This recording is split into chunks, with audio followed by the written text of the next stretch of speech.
বসে আছি, কি হলো? কি করবে, গার্লফ্রেন্ডটা ছেড়ে চলে গেল, আমাকে মনটা ভালো লাগছে না। গার্লফ্রেন্ড ছেড়ে চলে গেল? হ্যাঁ তো শুন, একটা শাড়ি বলছে, তো বল। বলছে আম পাকা জাম পাকা আরো বিলাতি পাকা, আমরা বড়া চেরি ছিলাম অতি বস, আমরা কাউকে দিনে ধোকা। কোনো টেনশন লিবার দরকার নাই, একটা যাবে একটা আসবে, তুই মন খারাপ করিস না, বুঝলি? সেটা তো ঠিকই বলছিস। জানিস না কাকু, একটা যাবে একটা আসবে, বুঝলি? গোবিন্দ, হ্যাঁ কাকু।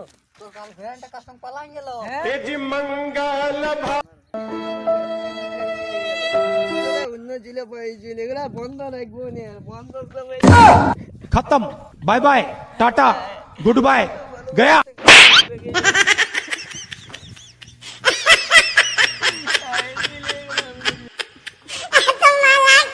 কিরে তাই জানতে ছিলি ছেড়ে গেলে কিছু না, কাঞ্চি কেন চ, কাঞ্চি কেন শালা, কাঞ্চি ভালোবাসতে কেন চ?